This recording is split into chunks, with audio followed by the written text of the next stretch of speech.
Продолжуваме со разговор со Васко Ковачевски, директор на ЕСМ или поранешно ЕЛЕМ.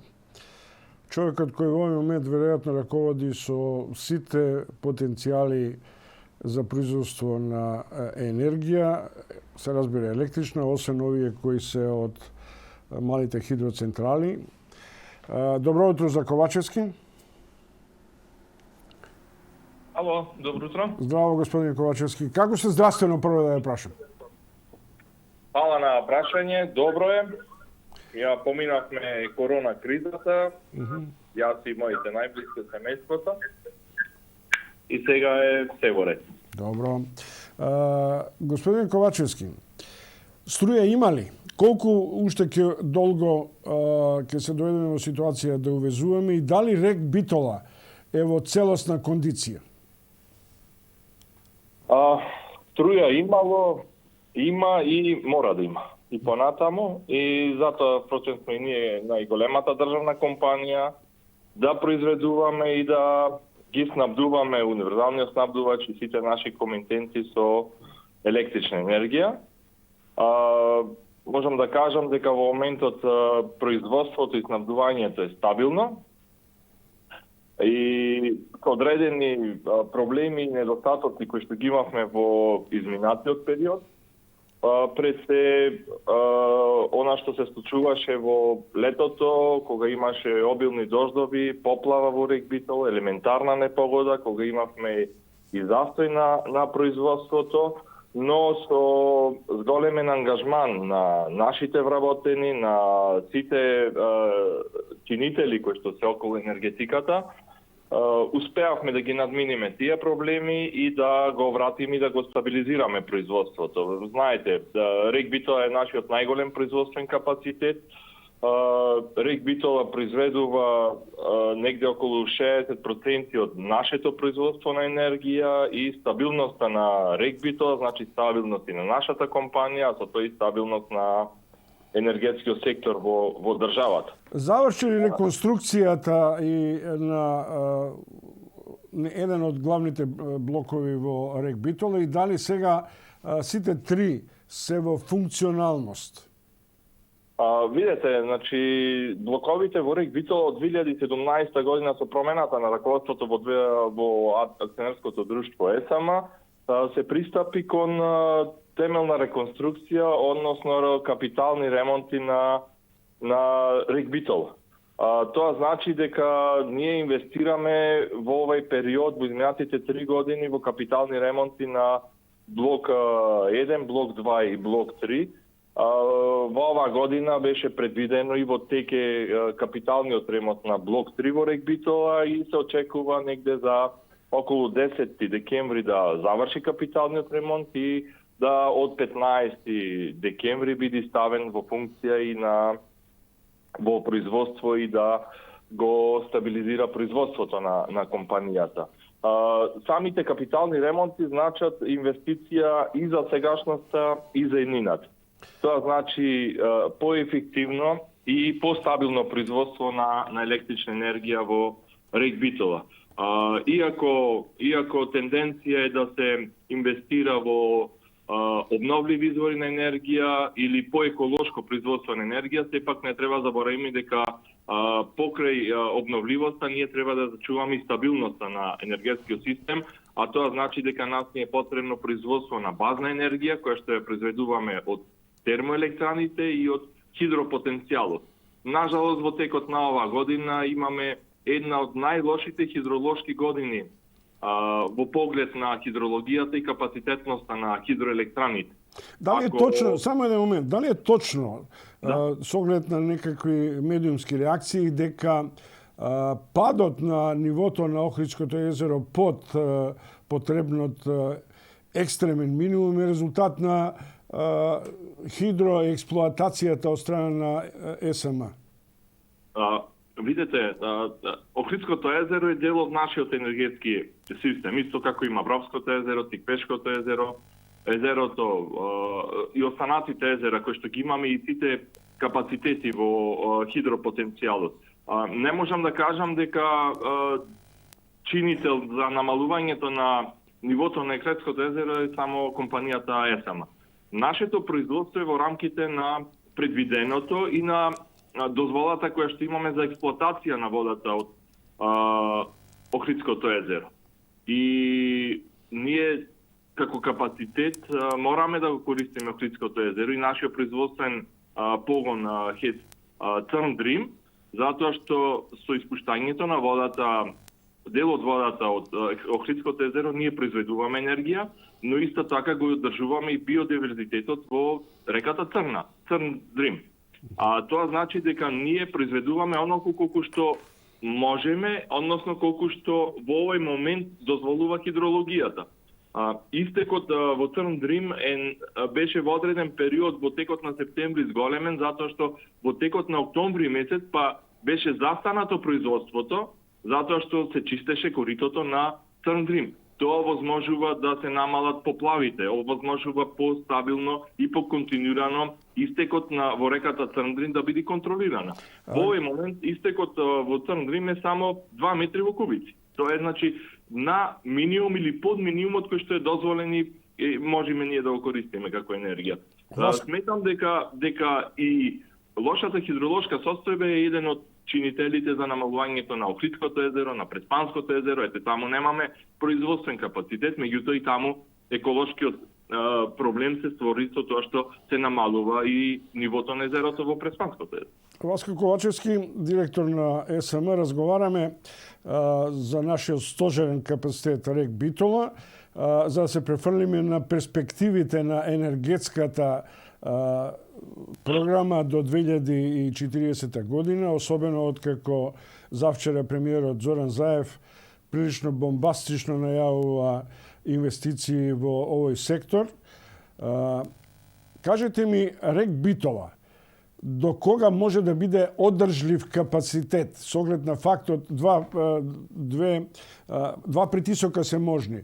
Тоа е прашањето на загадувањето и на затварањето на овие потенцијали под притисок на Европската унија и второ, реално гледано, веќе чукаат на врата, како што веќе рековме, алтернативните извори. До кога Битола ќе биде во погон? Некои црни прогнози велеа за 10 години. Вие во една прилика изјавивте дека до 2025 до 2030 година може да бидеме спокојни со капацитетите на рек Битола. Видете, пред се морам да кажам дека енергетиката е значаен дел од нашето живење. И стабилноста на енергетиката значи стабилност и на економијата и стабилност на нашето живење. Токму затоа ова влада посвети особено внимание во развојот на енергетскиот сектор, пред се со заекнување на постоечките капацитети и истовремено со инсталирање на нови капацитети за производство на енергија од обновливи извори. Впрочем, и Европската енергетска заедница во неколку наврати упати позитивни коментари за носењето на новиот закон за енергетика, за енергетската трансформација, која ще започната со проектот Водпоме, каде што се заменува постоечкиот ресурс производството на енергија од јагнен со производство на електрична енергија од сонце. И оваа политика на владата и ние како најголема државна компанија значи дека поекономичното производство ќе оствари подобар профит, но истовремено и она што е поважно или во моментот е најважно е намалувањето на загадувањето кое што е европска и светска тенденција. Што се внесува за производството на енергија од рек Битола, како што напоменав, рек Битола е нашиот столб на енергетиката и на компанијата и на државата. И ние мора да инвестираме и да го одржуваме во овој период производството на енергија во рек Битола до моментот кога ќе овозможиме услови да со нови извори на енергија, односно со појачување на хидропотенцијалот, со инсталирање на фотоволтаиците кои што се планирани во Осломеј, во кругот на рек Битола, во близина на ХЕЦ Тиквеш и на други локации низ државата, со дополнително инсталирање на ветерните паркови, кои што сега во овој момент го имаме паркот во Богданци, кој што треба да се зголеми од 36 на 50 мегавати, новиот парк кој што се планира во близина на Миравци до Гевгелија, ќе значи дека полека како инсталираме нови производствени капацитети пред се обновливи извори на енергија, така полека треба блоковите во РЕК Битола да се затворат, односно да се згаснуваат. Дали во овој момент сировинската база со раскривките што се направени за јаглен задоволува постоење на трите блока со каква динамика во наредната декада, например? Тоа сега сакав да ви кажам. РЕК Битола во моментот е стабилен и произведува енергија со два блока, се до моментот кога ќе имаме поголема побарувачка, односно конзум, кога ќе се вклучат и третиот блок, тоа е негде почетокот на јануар месец. Нашите рудници Суводол и Бродњотино, кои што се сега во моментот активни, се во овој период доволни за работа на овие блокови, меѓутоа како што одменуваат годините, така се намалуваат и резервите на јаглен. Токму затоа планот на компанијата заедно со владата кој што го изградивме е дека еден блок, тоа е блок 1 кој што назад низ годините не се заврши модернизацијата кога претходното раководство на ЕСМ и претходната влада правеа договори со германската компанија Babcock, тогаш се изврши модернизацијата на блок 3 и на блок 2, меѓутоа нажалост заради одредени проблеми и несогласување на тогашните власти со компанијата тој договор се раскина. Сега ние сме на арбитража и тој проблем мора да го решиме, меѓутоа блок 1 затоа што не е модернизиран и нема потреба дополнително да вложуваме во него негде 30, 50 па и 70 милиони евра. Одлуката е да во 2025 година се заврши со производство на енергија од блок 1, но истовремено во овој период до 2025 година го развиваме проектот за инсталирање, односно изградба на гасна централа со јачина од 250 мегавати, која што истовремено ќе биде замена за блок 1 во производство на количество на електрична енергија, но истовремено таа ќе биде комбинирана гасна централа која што ќе произведува и топлинска енергија.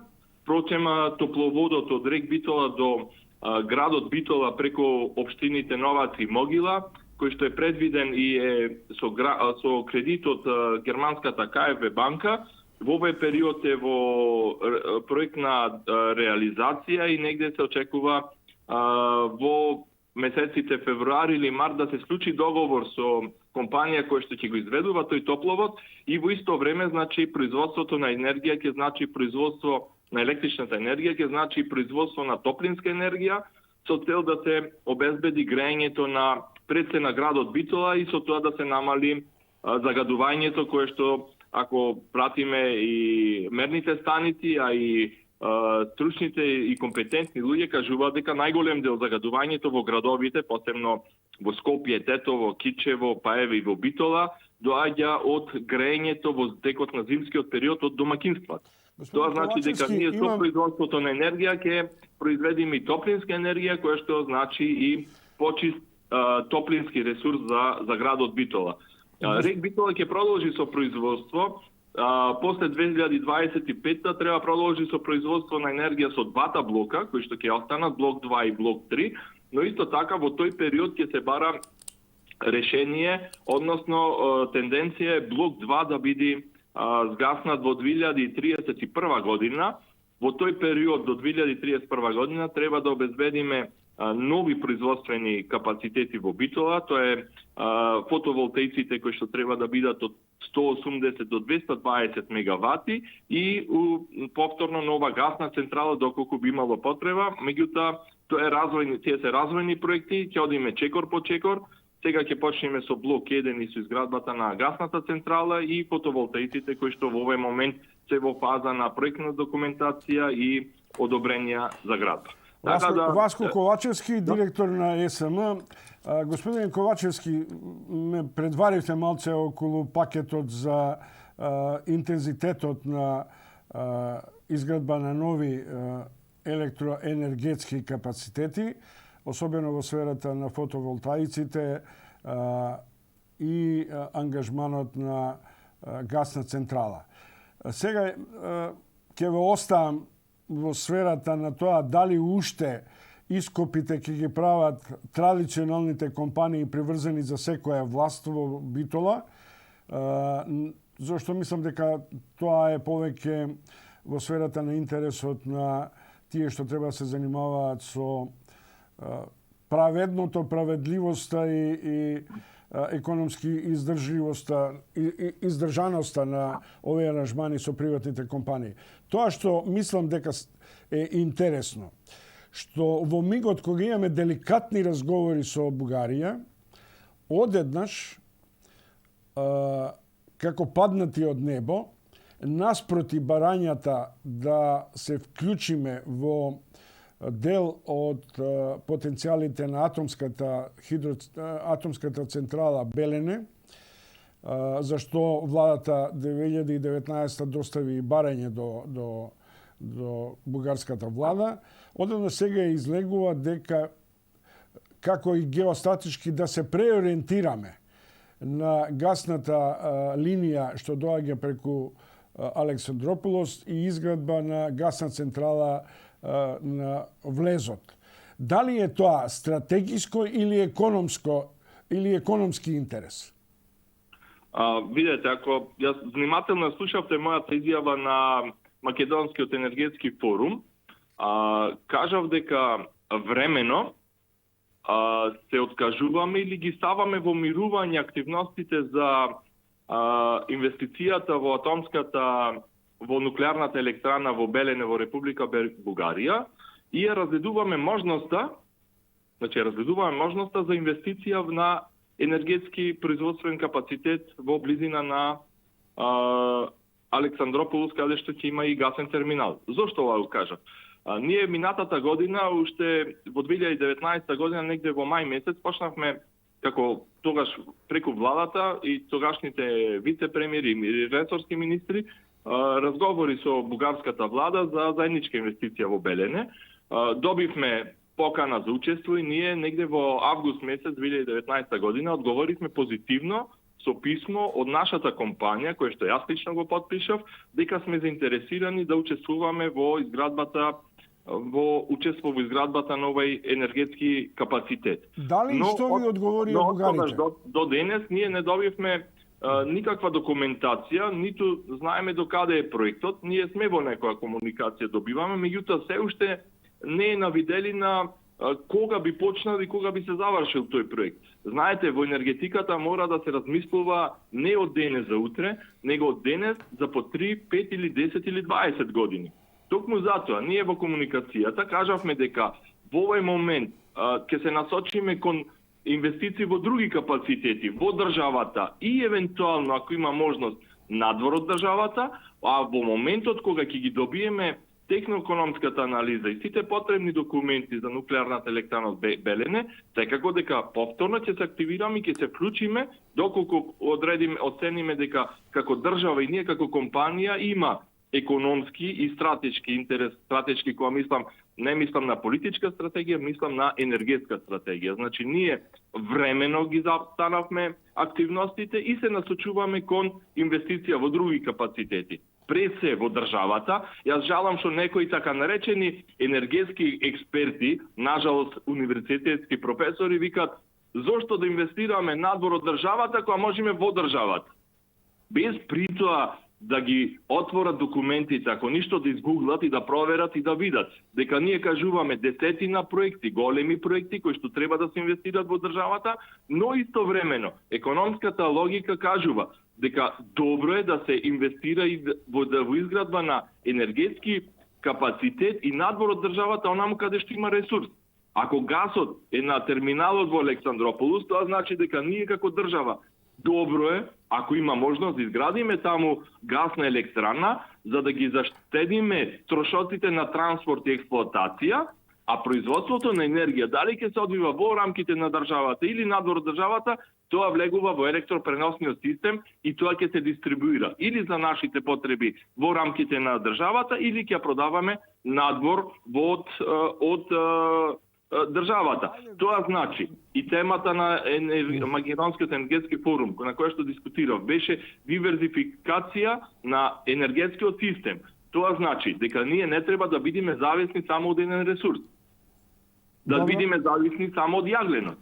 Или да бидеме утре зависни само од гасот или од одредена држава или одреден гасовод. Господин Токму Ковачевски, затоа ние треба да имаме алтернативи, една, втора, трета, и токму затоа ние инвестираме во државата и ја разгледуваме можноста да инвестираме надвор од државата, дали тоа ќе биде во нуклеарната енергија електрана во Белене, дали тоа ќе биде во Грција или во утре можеби во некоја друга држава пред од блиското опкружување. Меѓутоа во владата има тимови за енергетика кои што ги работат тие стратешки проекти и сметам дека сме на вистинскиот пат ние да инвестираме во капацитети кои што ќе значат сигурност и стабилност на енергетиката. Добро, благодарам, почитувани гледачи и слушатели на Утински брифинг. Тоа беше Васко Ковачевски, генерален директор на ЕСМ или поранешен ЕЛЕМ.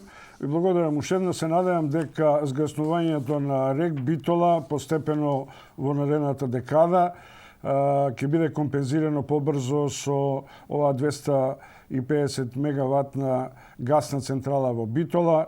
Заев навестува грчки интерес во гасната централа во пренамерена ТЕЦ Ниготино во гасна централа и се разбира она што е некаков европски стандард, што повеќе обновливи извори. Иако и натаму е прилично деликатно зошто не ги користиме ветерните централи во Мрвенци и на други локации. Уште еднаш ви благодарам, господин Ковачевски. Благодарам и на вас за поканата, благодарам за интересот и за остапеното време на темата енергетика во вашата емисија и ви посакувам понатаму успех. Ви благодарам многу.